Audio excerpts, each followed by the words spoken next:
Bren Esports is that team that will press you on from minute one, and that might just be the trouble for this side of Burmese Ghouls. But, well, Butters, this game, I'm pretty sure there's a stance coming in, but I'm liking what I'm seeing from both sides. Yep, it's just hard to execute for the side of Burmese Ghouls, but Bren Esports still has something simple, so let's see. That's right, ladies and gentlemen, we're going in towards Game 2. Bren Esports 1-up. Burmese Ghouls still looking for the first point.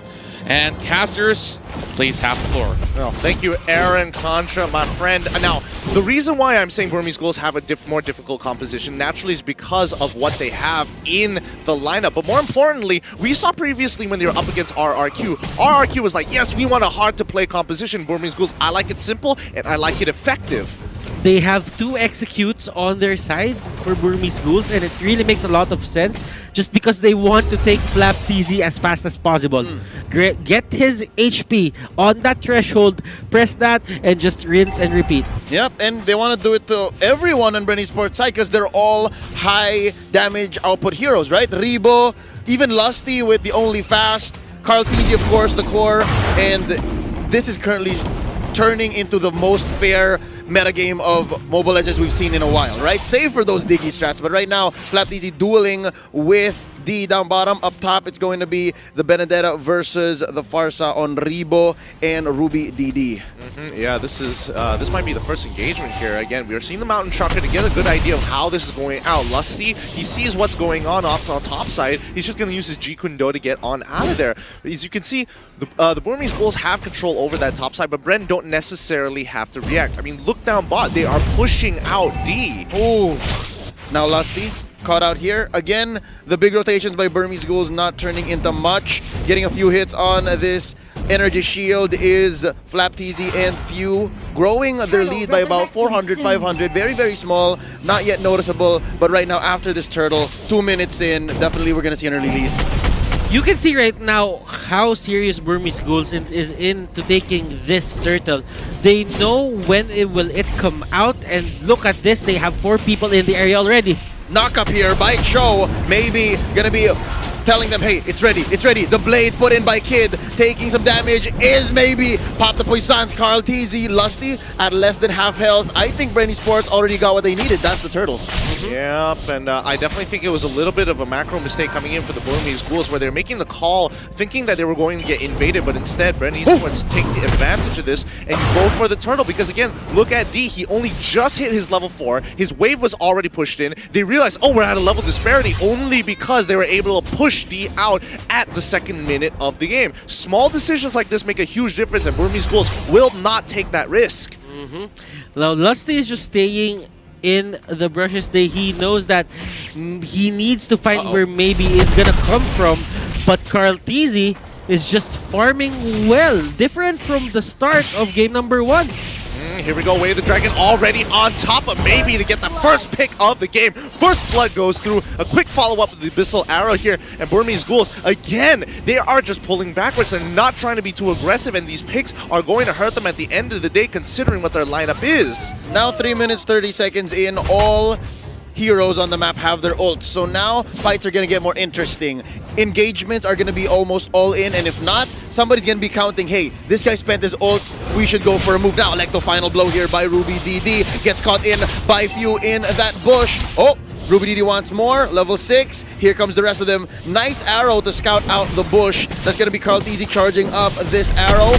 Gets a few hits in. Mountain Chakra from the back. Here comes Lusty. Way of the Dragon. That's going to be the Fatal Links by Maybe. And the fight is happening underneath the turret. That's going to be Ruby DD, the first casualty. That makes Kid the second.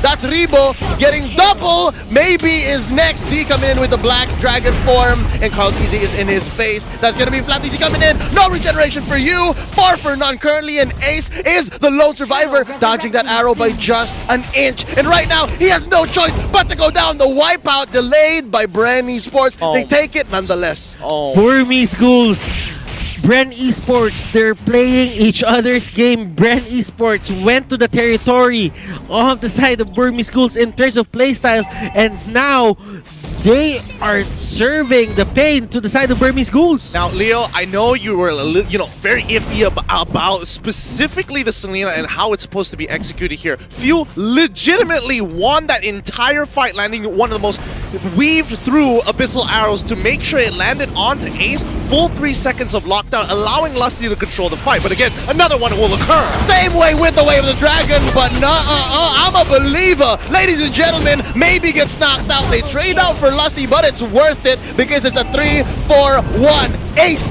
bites the dust. Now, back to what you were saying. This was yesterday, man. This was yesterday when the win rates were on an all-time low, and Ruby DD barely gets away with his life, spending his entire kit. I have this hunch that Ruby DD was looking at the map, just staying there, and he forgot that Bren Esports was still in the area.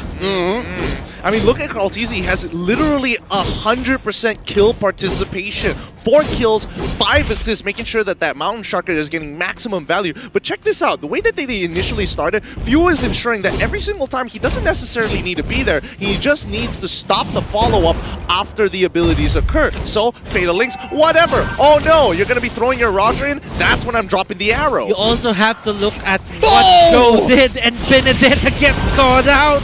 It's like he dashed into the arrow as well. Great conditioning here by Bren Esports. Oh, they get another! Carltese takes down Ace and maybe is running for his life. That's a double for the Prodigy. I don't need the Lancelot. Y'all gave me the YSS, and now Kid flickers back.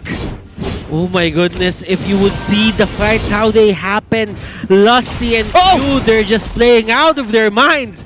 D here getting controlled, arrow thrown out. D will escape, but there is a cut there by Lusty. And that is going to be another takedown.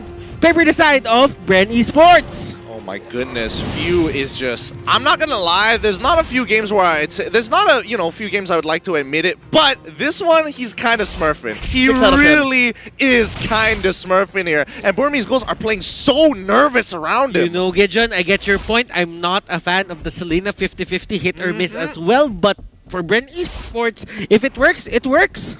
Numbers don't lie. If you're sitting at 13-1 at 7 minutes in, about 7K ahead, and you leave your opponents running like that, and you're drawing lines with the arrow, I couldn't ask for more if I was Bren Esports. But the Burmese Ghouls, they must be sweating it right now, because I think after this last turtle is going to be Lord. What do they need to do? Do they need to take less fights? Do they need more defensive? Because they've already lost all their first-tier turrets. They need to start playing a lot more safer. They don't need to get caught out like this. The real big threat is going to be Lusty and Q, so as long as they have eyes on them, they don't necessarily need to do these aggressive plays. And Burmese Ghouls, once again, want to try and make this aggressive play happen. Oh, here we go. The fight has already begun with the turtle being taken out at the right second. Now D getting caught out in the middle of 3. That's going to be the Poissons in here by Flapteasy, stopping the regeneration. Oh, and we're going to see a triple. Are we waiting for it? That's maybe down by Rebo, and Ace is running away. Oh, he's not going to survive. That's Flapteasy getting him on the rollout, and right now Bren Esports is feeling it. They could convert to a massive scale, maybe 2 turrets, maybe 3. Who knows? They're unstoppable in this state. I'm starting to get more and more disappointed. This isn't the Burmese Ghouls that we know and love. This wasn't the same team that played yesterday. They are playing scared, and not only that, they're making terrible decisions. Right off the bat, they're not playing off of the power spike. They could have waited for the 22K mark. Instead, they give another 5K over to Bren Esports, a full turtle, and another turret. At this point, Burmese Ghouls are just putting more nails in their own coffin. This is not what I wanted for them. This isn't the team that we know and love. Burmese Ghouls, they need to find a way to stop this bleeding right now. Flapteasy is just zoning out everyone. Even D cannot stand in front of Flap. Flap is level 10, D is level 8. Huge gap here, huge gap, and the fact that Flapteasy knew that D was there went their way, because he knew that it was the only thing left, and if anything, I'm sure he could have forced the Black Dragon form and wasted it for the next team fight. But right now, Ace! Oh, he thought he could get executed, but now it still counts as a kill for Few. It was a very good attempt, but now Burmese Ghouls, this is a situation where every single fight you really can't do anything, and Bren has the perfect lineup to start pushing their leads with the Farsa and as well as the Selena. Those two are so snowball oriented, it's ridiculous. Rebo can scale. Unfortunately, Few may not scale as hard, but regardless, his utility is invaluable. Oh wow, D retreats from the duel. He was going 1v1 against flapped easy, and Rebo says, I gotcha, bro. Finishes it off with a feathered airstrike. It hit earlier just because he was flying. But still, that is going to be a Lord attempt going to the side here of Bren Esports. Oh my goodness. There's no contest here. There's no contest. Look at the wall of Flapped Easy and Few. And it's not because Burmese Ghouls doesn't want to contest. It's because they can't. Oh, it hurts to see. It hurts to watch. 13K ahead, and all this because Burmese Ghouls are feeling nervous and made some really bad decisions, especially when they wanted to contest that turtle. They lost 10K off of that, and honestly, I think this pretty much seals the deal here unless Bren makes a mistake. But we've seen how Bren plays. This is how they do it there at the Philippines, watching their VODs. The moment they get that lead, they don't let go of it. Burmese Ghouls, they need to find a way. And what's that way? Just wait for Bren Esports to make a mistake. But how long can you hold on?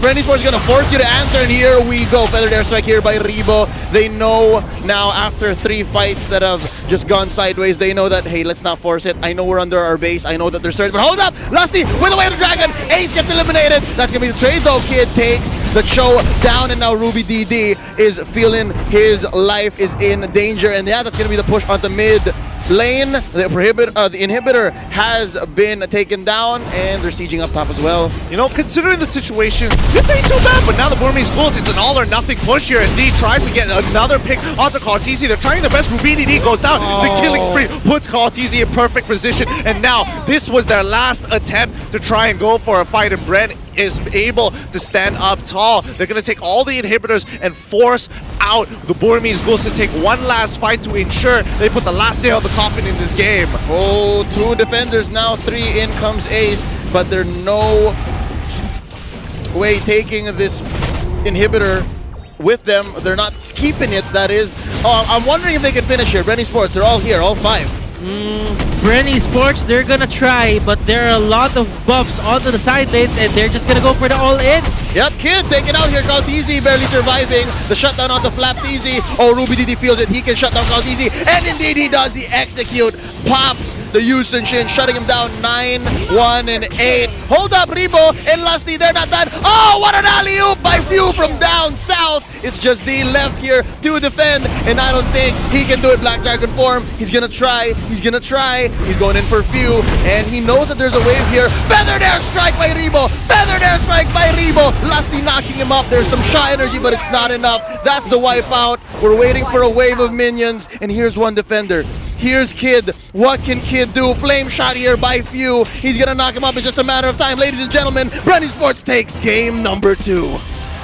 Back-to-back wins scored by Bren Esports of the Philippines, and the Myanmar side could not respond to this.